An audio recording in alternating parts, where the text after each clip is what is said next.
at Martha's Table, Far Southeast Family Strengthening Collaborative, and the WMO Lockridge Community Foundation, raising thousands of dollars annually to send our kids to college and investing in youth and families right here in Ward 8. Okay. The amen chorus is off tonight. That's okay. Ranked choice voting. Districts.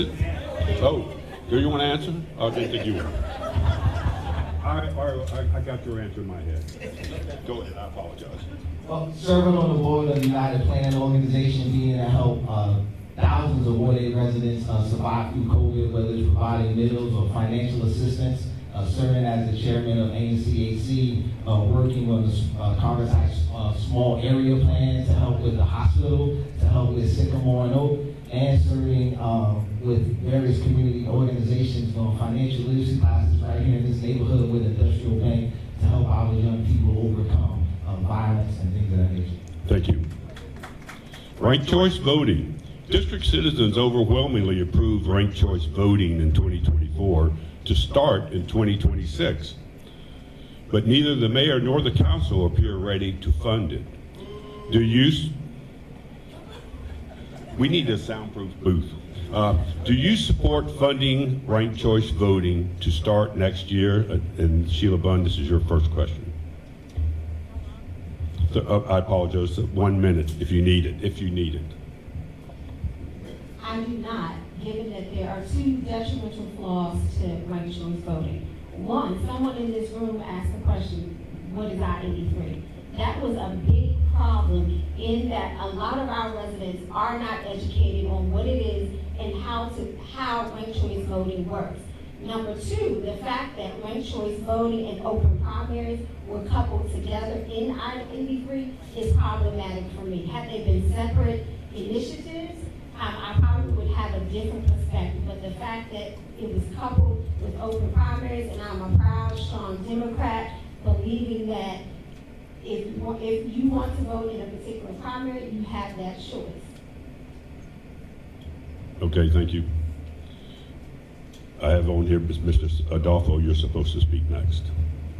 Yes, I would support it, especially because over 73% of the city wanted to support it, which tells me that over 73% of the city can't be unaware or not knowledgeable of something. That's just way too many people. And if this is the will of the residents of the District of Columbia, then as a legislator who represents them, I would need to be in lockstep with the will of the voters. Thank you. Mr. Austin. No, I think with the recent findings from the recent report that just came out, there's too many errors in how it was presented to the community. I think it should be redone so that we can have a true test of how the will of people really feel. It was presented fraudulently, and I think there were too many errors. And then just given our federal interference issues that we have going on right now, that should not be a priority or something that we fund in the next budget cycle. We're dealing with too many cuts across the board, from education to early childhood education, to our schools, to road repairs, and so that would not be a priority, something we should fund right away. Mr. Adolfo, you'll be first on this. On initiatives, the tipped wages of I-82 initiative. Voters also approved the tipped wage law, Initiative 82, that is raising minimum wages of restaurant and other workers who depend on tips. The restaurant industry says the law is hurting workers and businesses. Mayor Bowser wants to repeal the law. The council may vote tomorrow to temporarily pause the next wage hike. What is your position on Initiative 83? Should the council respect the will of the voters and keep the law, or repeal? Hey, that's 83, doesn't it? It says right here 82. Keep the noise down, you got me confused. 82, 82, 82. What's your position on should this law stay in effect, or should it be paused or repealed like the mayor wants? 1 minute. I believe that the law should stay in effect. We have many residents in Ward 8 who rely on tips right now. It's not enough for them to make ends meet to support their family. So being able to make minimum wage will put them in a position so that they can have a sound budget, so that they can try to just meet some basic necessities. But in addition to that, once again, this is the will of the voters. What good are we as legislators if every time the voters decide on something and then we want to overturn it? That's not a good practice. Go ahead, if you have an answer, go ahead. Initiative 82 also has some errors, and I respect the will of the voters, I do. But having served and waited tables for about 10, 15 years, I understand the value of tips. But the problem is that right now we slowed down our restaurant growth. And the food desert like ours, in a place we need to be attracting amenities, it becomes very difficult for us to enforce these kind of initiatives that are slowing down our growth. And so we need to be attracting restaurants to this area. We can hang down on one hand how many restaurants total that we have. That's a problem for me. It should be a problem for you too. And so we have to balance our community initiatives with our business community so we can attract the investments that we need east of the river. That's a problem. It's something that I'll be pushing for when we were in July. So I do not support the repeal of I-82. I absolutely want to make sure that our workforce is making a living wage, and that's what I-82 does. It gives our families opportunities to grow and to thrive. However, I also understand that our restaurants, our business community, the backbones of our communities, they're struggling. So I would like to look at if there are other ways that we can stem the tide of the financial crisis of our restaurants and our businesses. It could be in pausing temporarily the wage earning. There could be incentives that we can provide to our businesses, property tax credits possibly, looking at other ways that we can help our businesses, but at the same time investing in our people, making sure that they can work, making sure that they can earn living wages, and making sure that they can provide for their families. Thank you.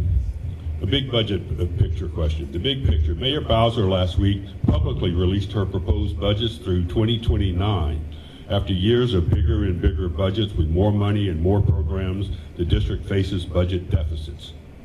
The Trump administration is slashing government jobs and programs. The mayor says all of that has forced local cuts or delays to programs. As the potential Ward 8 council member, have you looked at the mayor's proposed budget, which has been made public, and what do you think the impact is on Ward 8? And Mr. Austin, you'll be first. A minute. This budget doesn't go far enough to address the inequities that we have in Ward 8. So I have reviewed the budget. I think it's a problem that we had a 6% increase for MPD, no increase in other areas. We should have city underfunded schools in Ward 8. That's a problem for me. That's a problem that we have schools that don't have full-time nurses. It's a problem we have schools that don't have full-time trauma-informed care and social workers to help students when they're dealing with issues. That's a problem. I saw that we had a proposal in there for the MPD that had horses. Horses. We're getting MPD, that's fine. They may need a few horses, but that is not a priority of mine when we're dealing with real issues east of the river. Our people are struggling. We have not closed our achievement gap. We have not reduced our unemployment. It still remains at about 20 to 23%. That is a problem. So the budget does not go far enough to address our challenges. So yes, the mayor is up against some tough battles right now, but it's a real issue for me where our funding shortfalls and not east of the river. Ms. Bunn. Ward 8, we are facing some tough times. Congress is holding 1.1 billion of our dollars, and over the next 3 to 4 years, we'll lose another billion. So tough decisions have to be made. But I am most concerned about cuts to Medicaid, to TANF, SNAP recertifications and re-eligibility, and going forward, possible cuts to the pay equity fund, the child tax credit not getting off the ground. So there are several issues that we need to look at in this particular budget. And I plan to be down at the council fighting on behalf of Ward 8. I'm planning to make sure that our residents are galvanized to go down to the Wilson Building and testify on our priorities, looking at what other agencies, what other areas we can trim back some funding so that we can make sure that those 25,000 residents, mostly those right here in Ward 8 to the river, are not cut off from Medicaid. Thank you. Mr. Adolfo? Yes, I have reviewed the mayor's budget, and I see some things that are really critical for us. First is DC housing, DCHD. When we look at the Housing Production Trust Fund, for example, it's been cut down to $40 million. that means we won't get enough money to help small business owners who own small units to redevelop their property so that we can have quality housing for our residents. When we look at the overall economic development in this ward, we need to make sure that our residents have a quality place to live. Without that funding from the Housing Production Trust Fund, then we won't have a lot of landlords who may just have 2 or 3 units to redevelop. Then we also want to look at the mixed units developments that a lot of those funds also support. So that's really critical to me. When we look at the Contact Recreation Center, for example, I've been a commissioner for 6 years now, and I keep getting told every year that that's going to be funded. If we want to have safe spaces for our children to go, we need to be able to have that rec center built. Okay. Mr. Austin? Okay. I apologize. I've lost track. You've answered this question? You did answer it. It was a very forceful answer, I remember now.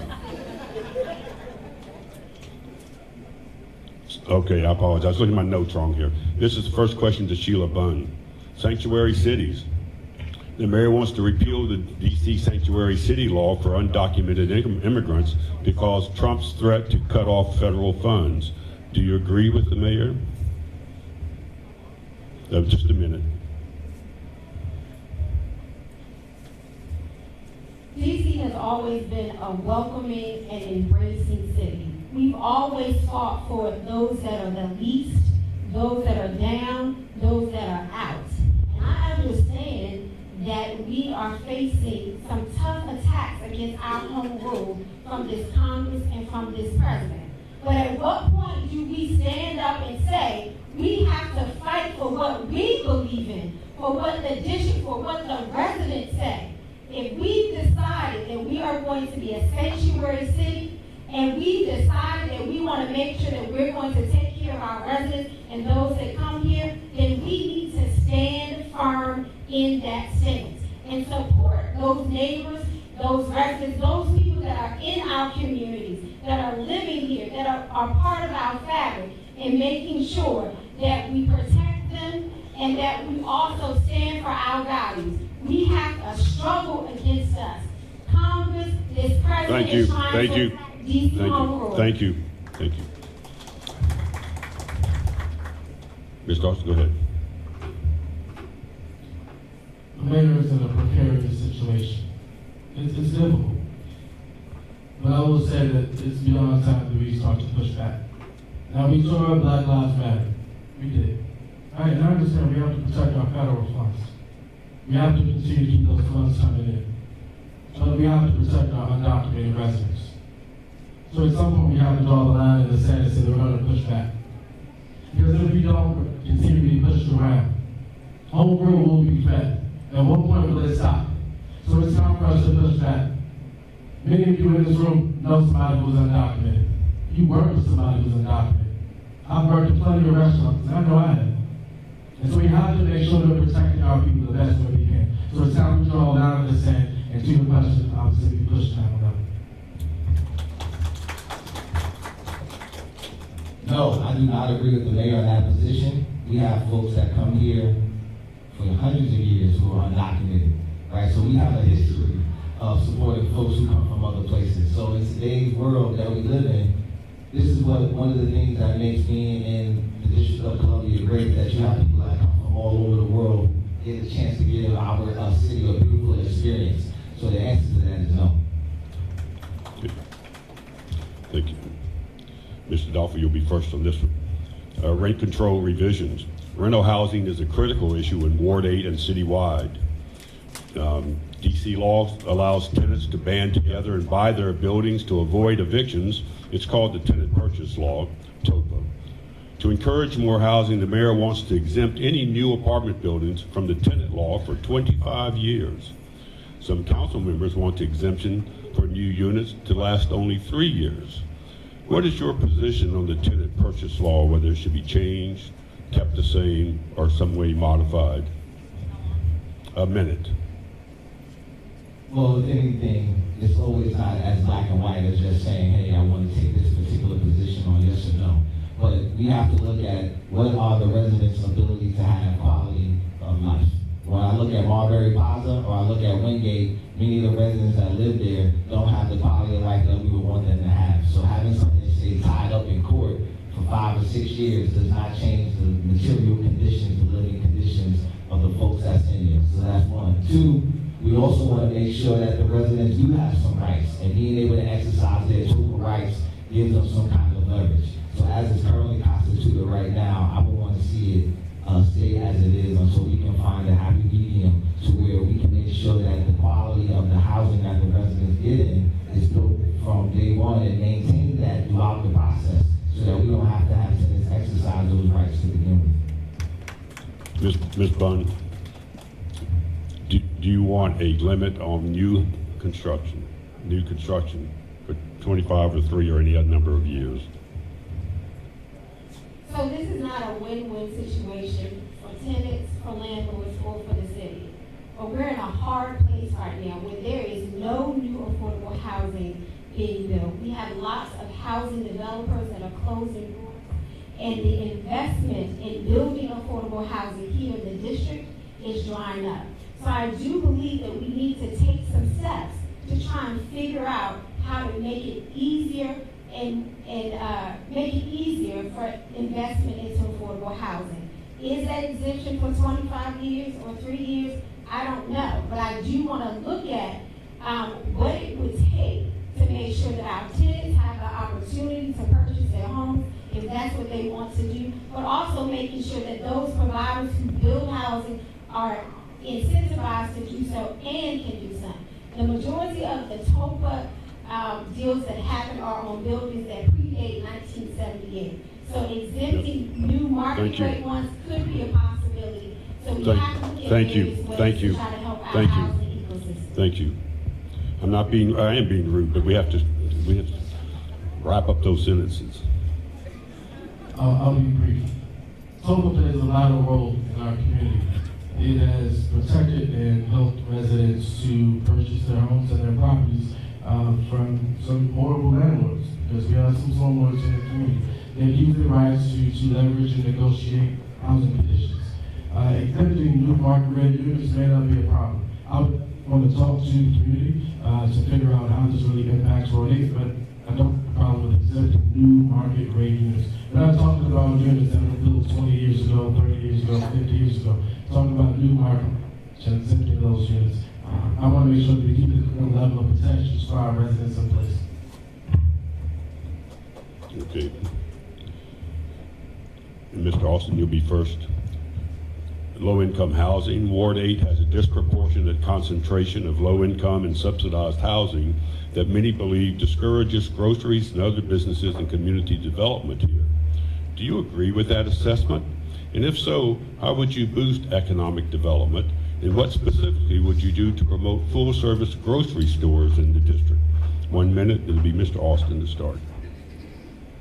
Ward 8 has to diversify and attract mixed-use development. We have to attract mixed-use development. And so we need our fair share of affordable houses, yes, but we have to bring some mixed use. That'll change the overall economic status of the ward. It'll improve our census tract and how we look publicly, and so that we can attract and show that we have a higher area median income. So yes, we do need to attract and bring new amenities to the ward. And I talk about this a lot when I'm knocking on doors. And it's on my campaign website, it's on the tab Responsible Development. When I talk about responsible development, I talk squarely about amenities like a new grocery store. When you bring a new grocery store, it is going to be potential of us bringing new amenities to the ward. That is a real possibility for us and something that we want to make sure. We can do that by attracting residents and these new properties, but also without displacing our long-term residents. Using the bill that I worked on when I was the legislative director for former Councilmember LaRuby May. They have leveraged the tax credit Schedule H to prevent mass displacement of people with low income in the ward. That will be a priority of mine. Thank you very much.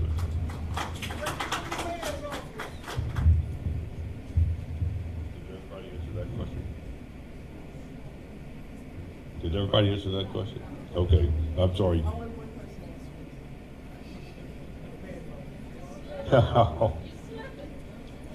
I've lost track. Who answered the low-income housing question? Okay, so Sheila Bunn and Mr. Adolfo. Okay, you got it. You should see my notes here. Right.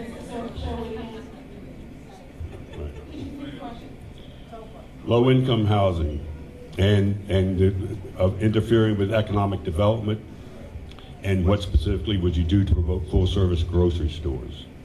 Yes, that is the perception, but it is time for us to change that narrative. Ward 8 is a thriving and vibrant community, and we have to be intentional about seeking out mixed-use development, about seeking out the businesses and investments that we want in our community.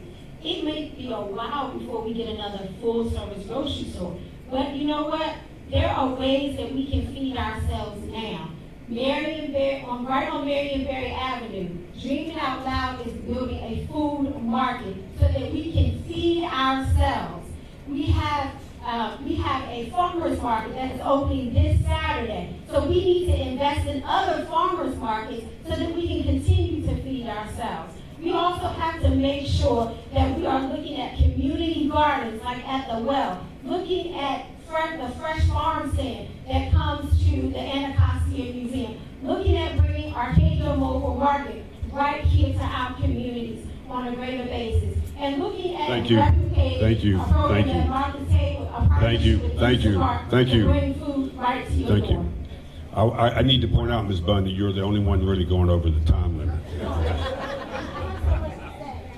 It's distracting me from keeping notes over here.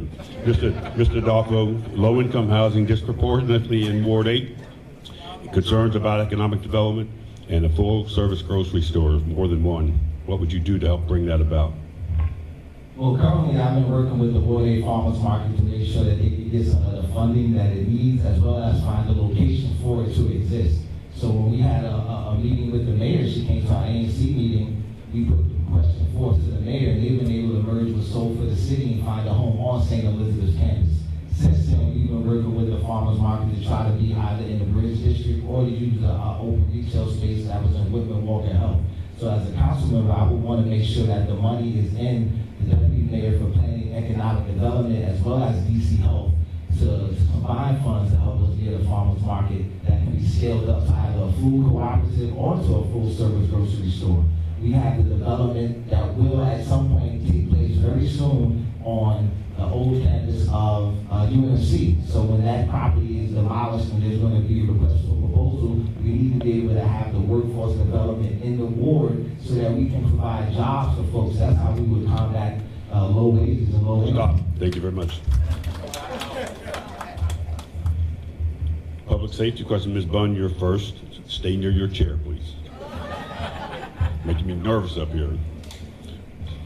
Start doing the electric slide or something.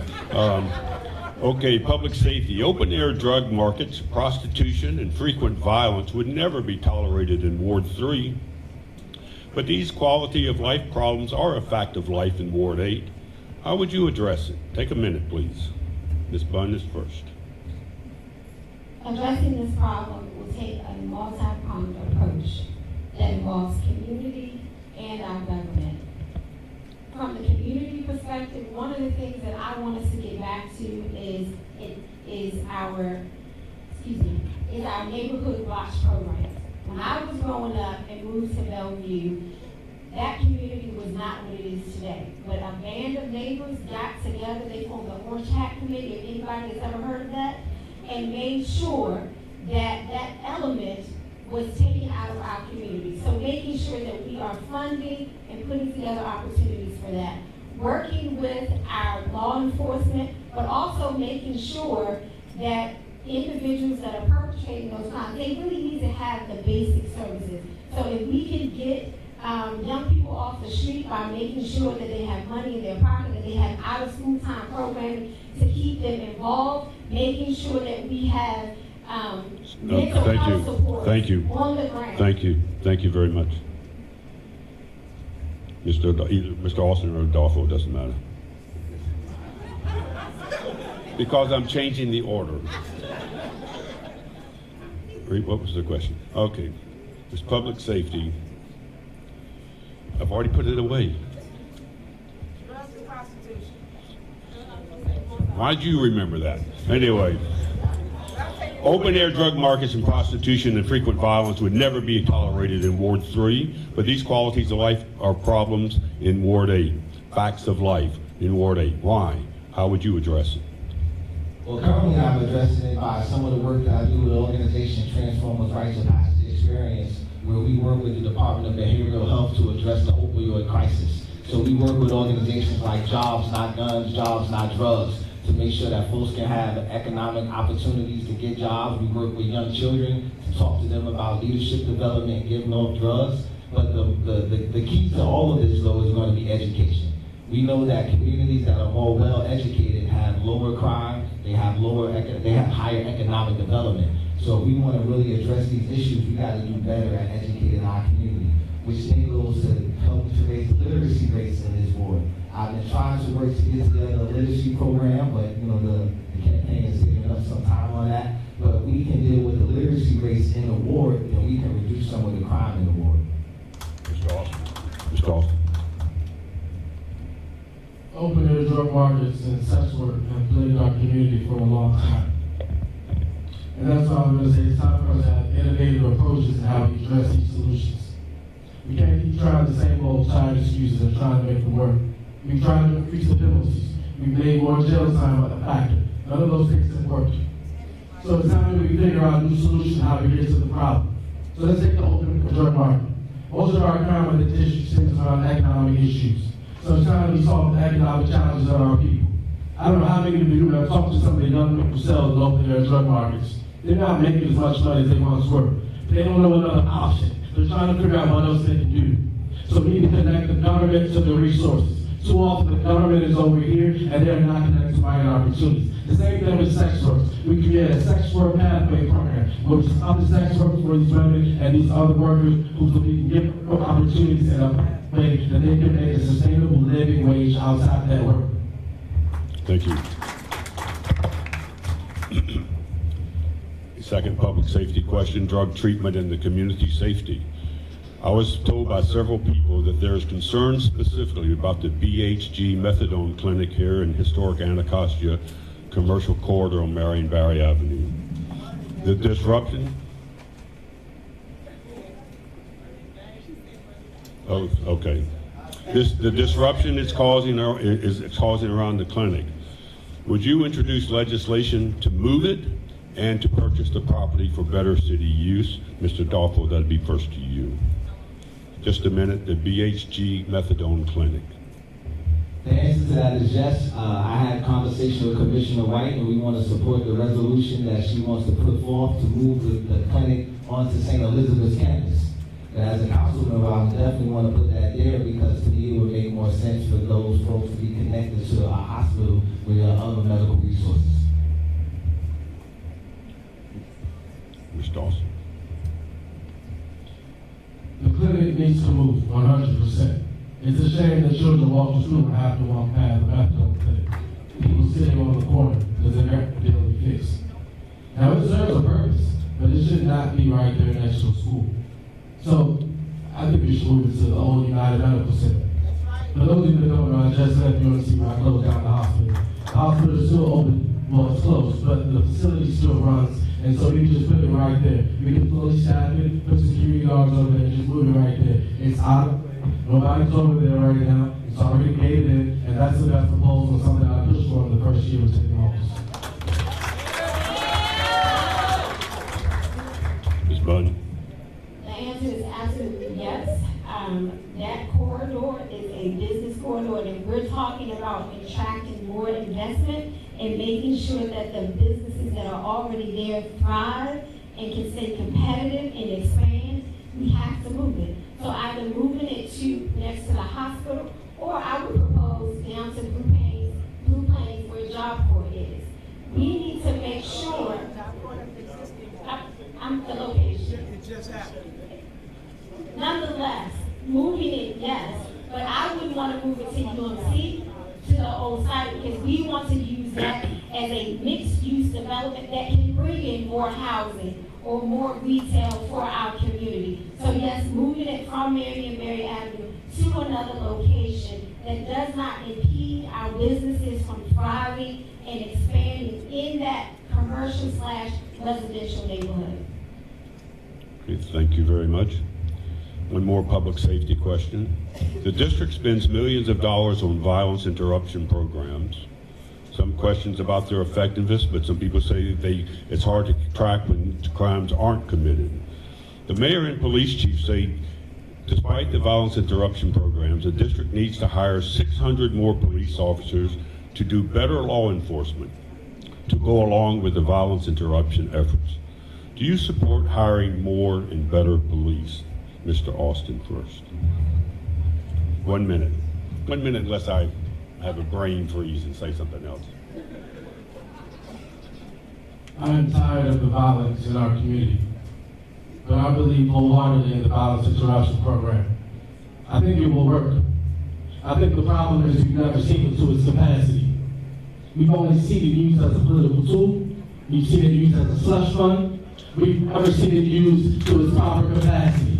It is time to be funded even more so that the folks who have the relationships in the communities can go in and make sure that they're connected with those most likely to commit crime. The data is clear.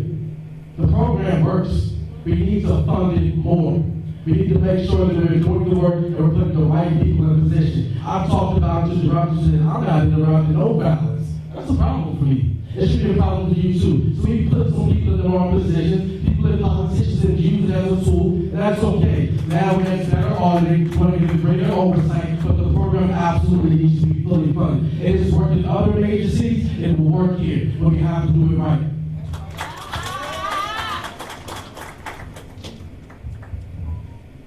Making sure that our violence interruption programs work is not just about money. You can't just throw money at a program. We need to make sure, one, that the people that are on the ground in these programs are properly trained and know what they are doing. We also need to make sure that there's an understanding of how many and which groups are in what community. How can you hold an organization accountable if you have 3 or 4 programs in one neighborhood and they don't know what they're supposed to do? So we need to make sure that not only are they funded properly, but that they know what they're doing, that they have the proper professional development to make sure that when they're on the ground de-escalating situations, that they have the tools to do that, and that they get it on a regular basis. And we also need to make sure that these programs are streamlined under one agency so that we know that we're getting the best bang for our buck, that our communities are becoming safer because we have the right people that are trained properly to do the job. Did you? I was taking a note. Did you specifically say about police, more police? Did you answer that part? Just more police? I don't think I heard you say police. Okay, you didn't either. You both skipped the police part. I just want to make sure I heard it correctly. Mr. Adolfo, you're up. Do you Yes, want? I would support the mayor hiring more police officers. In addition to that, some more folks should be hired in the Department of Behavioral Health, especially the mobile crisis unit. Because we can't just have folks coming out here without the mental health support that they need arresting people, right? But the police are not our enemy in this community. And I don't think that the residents of Moore feel that way. I think that we need to be able to understand that we have to have a good working relationship with law enforcement. Community policing is something that we definitely need, and we need to be able to have that be a fair exchange. That may have not always happened in the past, but that's something that we have to be able to work towards. We need to be able to have people who can respond to the 40 rounds that go off in Bellevue. We need to be able to have people that can respond to the 20 rounds that go off right here in Anacostia when we have children on their way to school. And so it's not an either or, it's a combination of both of those. And a healthy environment has that kind of reciprocity. Okay, thank you very much. Ms. Bundy, you start this question. Schools. The DC Council doesn't run the schools, but it has oversight over the $2 billion that the school budgets spend. What would you do to get the school better address absenteeism and truancy problems that plague too many of our schools? Ms. Bunn, 1 minute. Chronic absenteeism and truancy has plagued our communities for far too long. Making sure that our children want to go to school is part of the problem. It's part of the issue. The other part is, one, making sure that they feel safe getting to school. If you don't feel safe catching a bus or going to the subway, you won't go to school. So you will be truant. You won't go. So we we have to make sure that we have strong, safe passage programs so that our children are safe to and from school. We also have to make sure that we have curricula that is inviting to our children, that helps them become better young people, making sure that they can read and do math. So we need to work on raising our literacy rates and our math proficiency. We also need to make sure that we have a plethora of out-of-school time programming right here in our community so that our kids will have things that they want to do. Thank you. after school. Thank you. Let's go down the line. Truancy and absenteeism has plagued our community for a long time. And the problem is that we have not given our students some real opportunities when they arrive at school. We have underfunded schools this year. So again, what I said earlier, what that means is we have schools that do not have proper trauma-informed social workers. We have schools that don't have full-time nurses. So nobody to talk to when they get to school and deal with something at home. Mayor also cut the safe passage program by $3 million this year. So again, if the students don't feel safe going to and from school, they're more likely to try to skip. So something that I absolutely want to address is first, something that I absolutely want to address in terms of truancy is to provide more resources to the parents.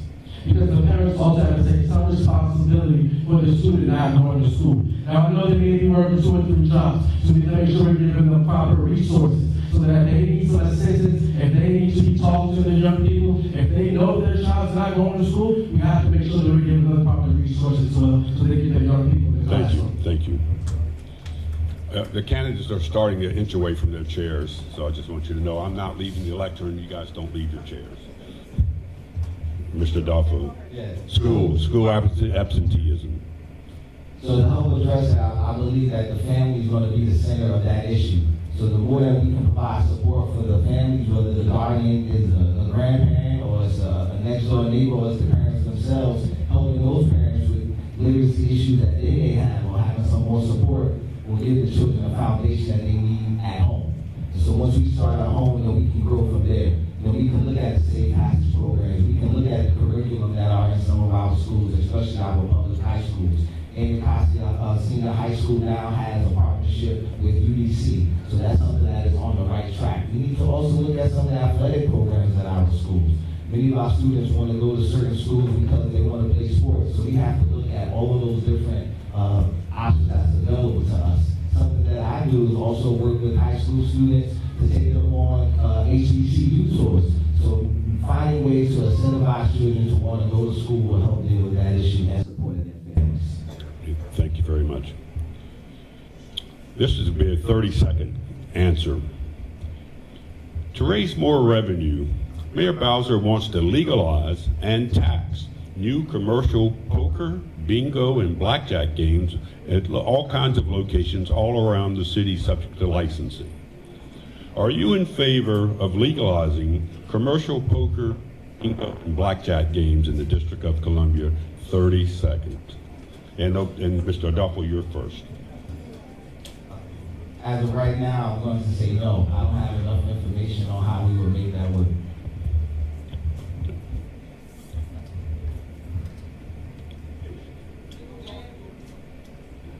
I'll say yes. And so I like to play blackjack, and it can create a new revenue source for us to fund our house construction department and expand. If they can fund some of these areas that we need to work on, they can fund some of these other initiatives. Absolutely, for legitimate resources, absolutely, I think we should tax.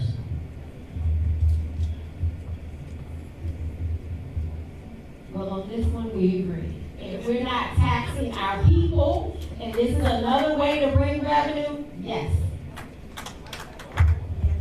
Okay, thank you. Well, let's save us time for this next question, which is very easy.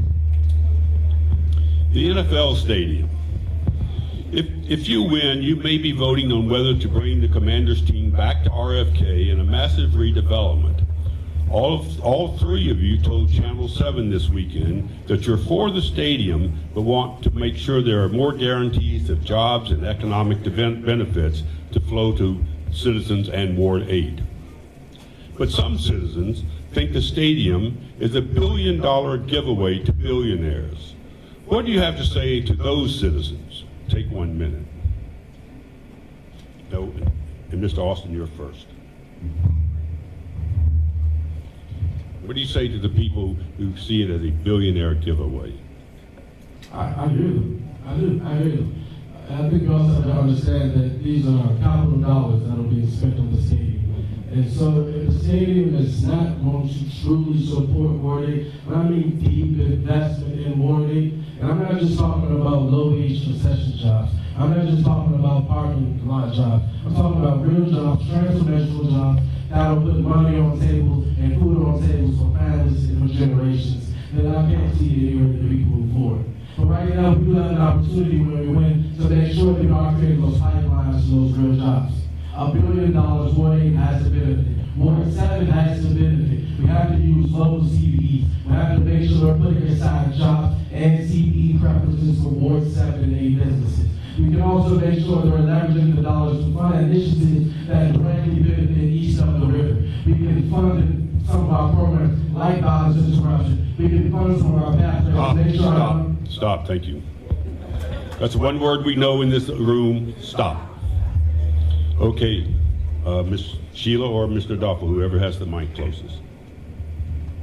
So for clarity, what I said was that I support a mixed-use development that includes a stadium, meaning the priority should be on building housing, retail, and creating jobs, not just for Ward 7 residents, but for Ward 8 residents, making sure that we have opportunities for our businesses to be at that development as well, and to profit and to benefit from that development. I hear those residents who say, why is the city spending this money on this? But in an era where our funding is dwindling, in an era when we are having an affordable housing crisis, we have to look at opportunities, and sometimes it takes public-private investments to bring that type of opportunity to our city. This could be an investment if done right, making sure that Ward 7 and 8 residents benefit from this development that can bring more revenue stream into the district so that we can go out and create more affordable housing. Thank you very much, Mr. Doppel. I think it's important for us as leaders to think about how we can reimagine our community. You know, what does it look like to have the folks who've always been least thought about and left out be a part of that? So this is a chance for us to bring together all those different programs that we talked about, all those different ideas and initiatives, because we can put all of that right there on that campus. If we're talking about having opportunities for workforce development programs, this is it right here. We need to have the students that come out of the University of District of Columbia's workforce development program be a part of that. Students who do the project management be a part of that. This is an opportunity for us to have a new grocery store east of the river. The recreation that we need, if we're talking about public safety in our neighborhoods and having a place for these children to go, this is it right here. We need to reimagine what the community will look like, and it's not about over the next 2 or 3 years. We're talking about the future of our city. Where will we be at in 15 to 20 years, and this is the opportunity to do that. Okay, thank you very much. Ms. Bunn, you'll get the first of this question.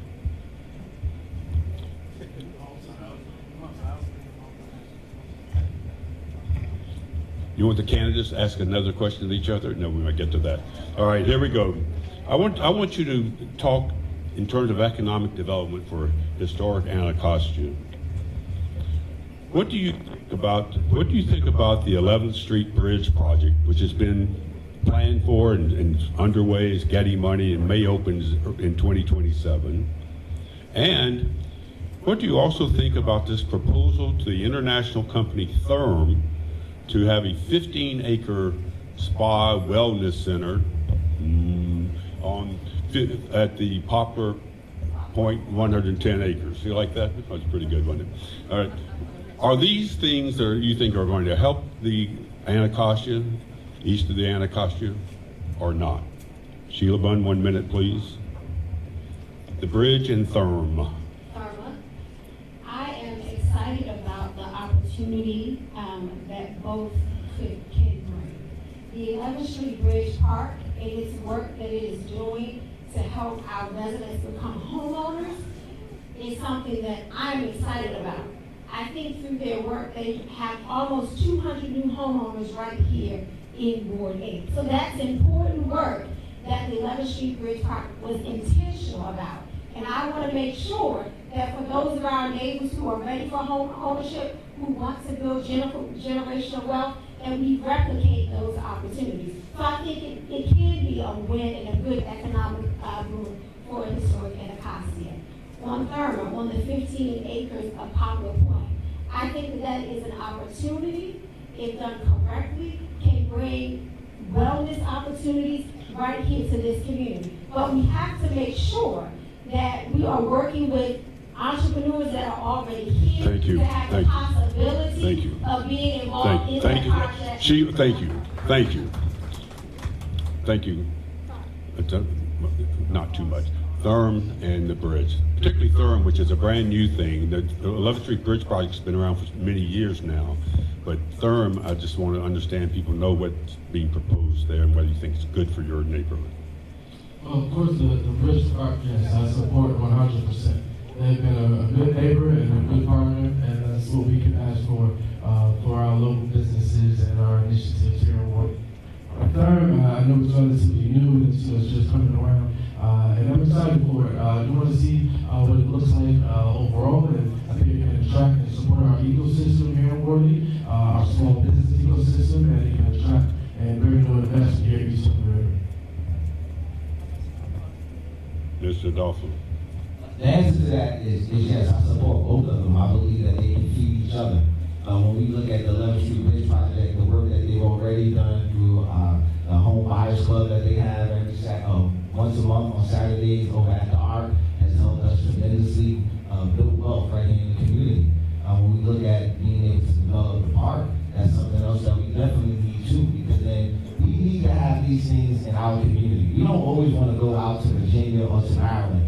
If you want to be able to talk about ending some of the violence in the community, it doesn't start after the violence happens. We got to do the prevention work first. If we're actually pro-life, that means we have to do things that help people thrive while they're alive. So you should be able to go to a spa. You should be able to go to get a massage and do these things so that when conflict does arise, you're in a more balanced place to deal with it. You can't wait till after the fact that these things happen. So yes, we want to develop our community. We've been neglected too long, so now is the time to start reimagining what our community can be.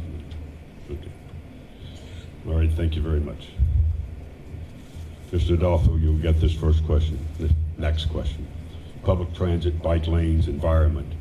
Many in Anacostia and Ward 8 residents depend on public transportation, buses and metro and bikes. What would you do to improve public transportation in Ward 8 and include your view on protected bike lanes? 1 minute, please.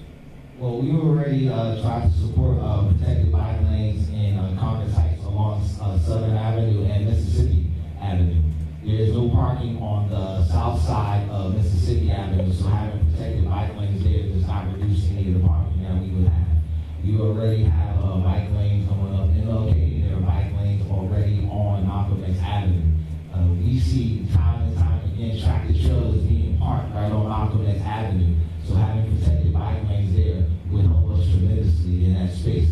Improving public transportation is going to start with us with improving some of the roadways that we have here in Ward 8. If you go down MLK Avenue, it feels like bumper cars. So we need to make sure that those roadways get repaved. Thank you. I'm sorry, go ahead, 15 seconds. Okay. Then, also in the Congress Heights Main Streets corridor, we need to reimagine all of that space up there, because the way down that some of these streets go, it makes it hard for some of the businesses to have cars parked in that space.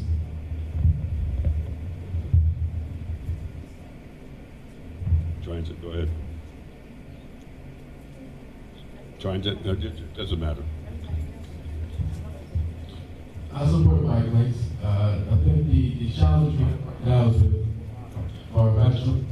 We've had drastic changes in some of our bus lines, and it has impacted our community. And some of you may ride the bus there, but I know a lot of people who do. And it made it a lot more difficult to get around the city because they changed some of these bus lanes, and residents are having a really tough time getting around the city with all these changes.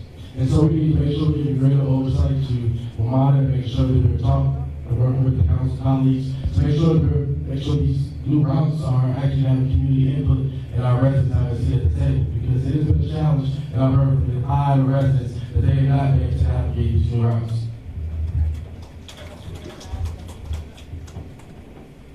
Yes, I support protected bike lanes, but in supporting protected bike lanes, you need to make sure that there are trails that are connected. You don't want to have a bike lane and then it just stops, and then you're back in the middle of traffic. And that's what a lot of the bike lanes in Ward 8 and Anacostia City, that's what happens. So we're going to have bike lanes, and we're going to have protected bike lanes. We need to make sure that DDOT is installing them in places where there is connectability.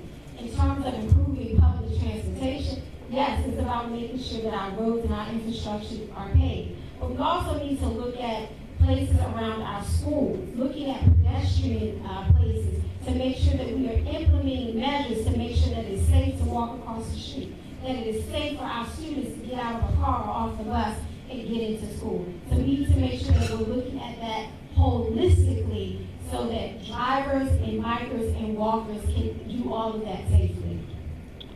Thank you very much.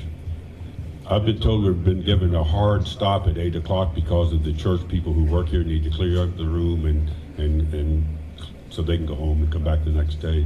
So I'm going to try to wrap this up pretty quickly. I'm going to ask an environment question, and Mr. Austin, you'll be first. Ward 8 and Anacostia suffer from environmental neglect or abuse, from poor public works infrastructure to the removal of too many shade trees that result in higher heat zones affecting children and families. What is your specific approach to address environmental issues and to help create more green jobs? And Mr. Austin, that'd be you. I would absolutely want to talk with some of these experts in this area to figure out how we can best address these challenges. Now, I won't sit up here and try to make up an answer like I have them all. I don't. But I know there are a ton of experts at the Department of Energy and Environment, our government partners, our partners in the back, who are specialists in this area. So I want to assess and talk to them and figure out what legislation we can put forward to better address these challenges.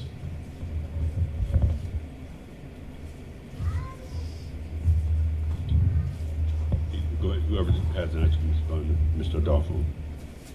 So I want to work with some of our partners like Casey Trees to make sure that we are building back our canopy tree levels, making sure that we are protecting older trees in our community, that we are encouraging our communities to partner with organizations like Casey Trees to make our spaces more environmentally friendly. Also making sure that we are looking at development projects when it comes to Therma at Poplar Point, making sure that we are preserving green spaces in our community so that we can go and have outings in the parks with our children, that we are, when we have development, that there are plenty of green spaces. Making sure that when we're building recreation centers in our community, that there is green space and play space for our community. Working with organizations like Solar for All so that our residents can lessen their utility bills when we see that the rates with Washington Gas and PATCO are doing nothing but going up and up and up. So looking at ways that we can lessen those burdens on our community.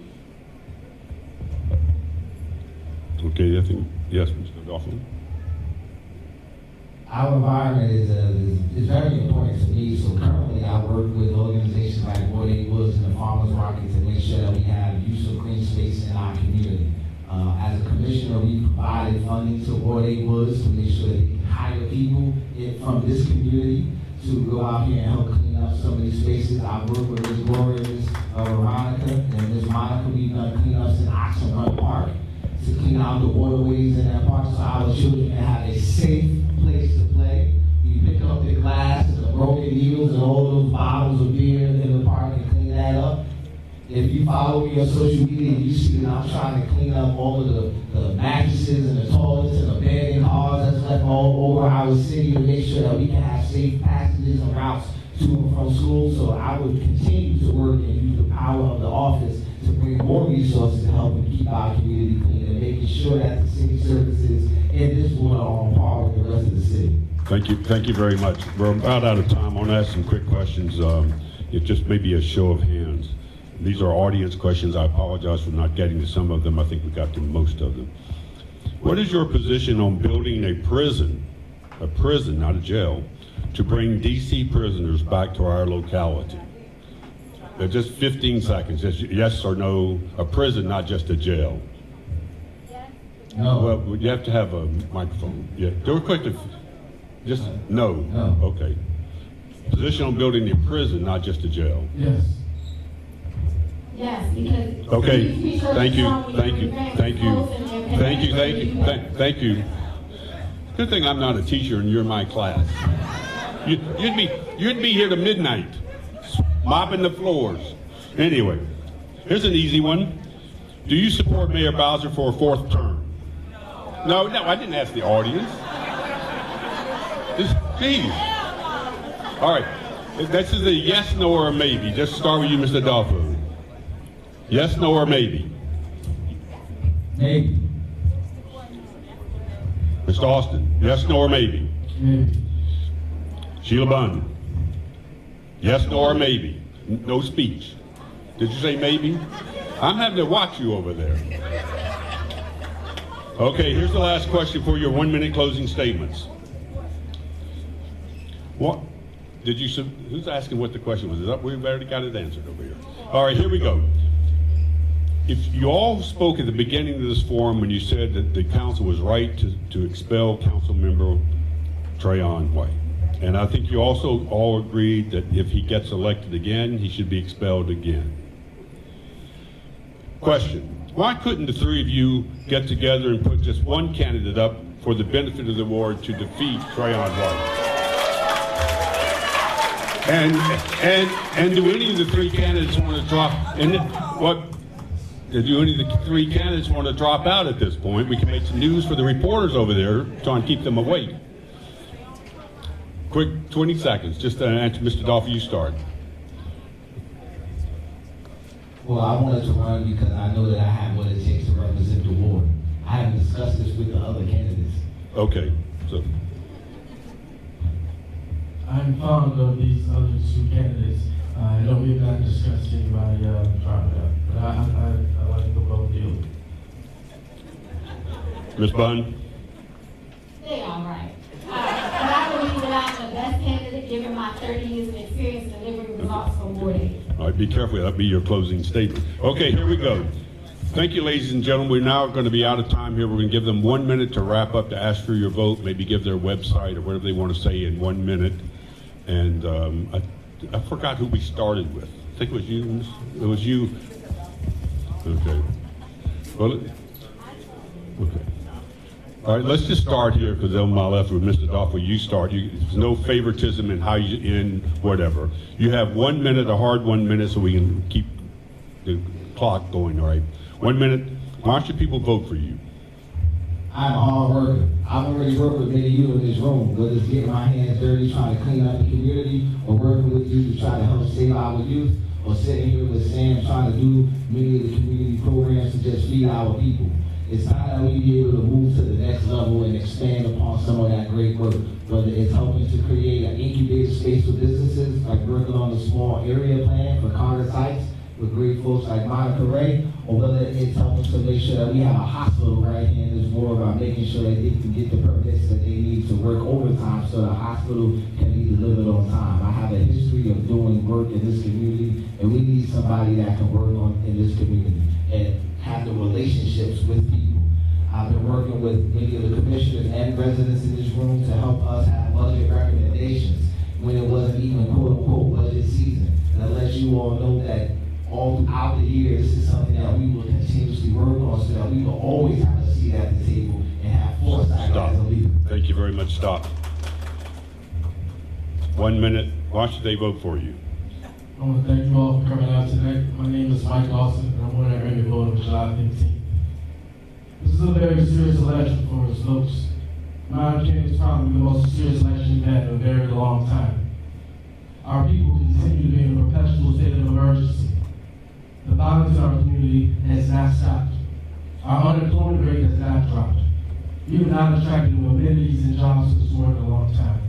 If we have, it has not made a serious impact on our overall livelihood.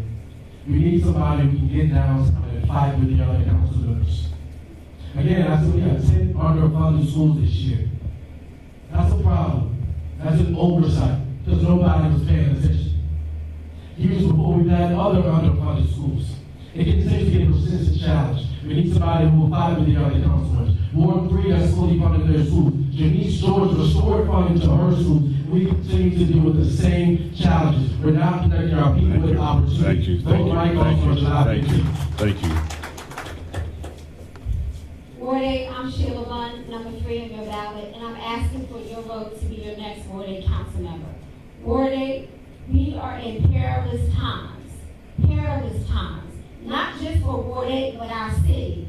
We are under attack from a president and a Congress that wants to chip away at DC's home rule. And those actions affect us directly with cuts to Medicaid, causing us to cut TANF, causing us to cut SNAP, and other vital resources right here that are needed in our ward. We need a fighter for Ward 8, but also a fighter who has the relationships and the know-how to work with our congressional leaders to push back on these attacks against our DC home rule. And I am that person. I spent 16 years on the Hill working with Congresswoman Norton and developing relationships with our congressional leaders. I spent 4 years in the mayor's office delivering results for Ward 8, like St. Elizabeth. Thank you. Thank you. Thank you. Thank you. Thank you. Thank you. Thank you. Thank you, Tom Sherwood. Wait. I got $1 for every time I said thank you. Anyway, thank you. A round of applause to thank the audience, to thank the church, and thank the candidates. And drive safely out there until you at least get past my car.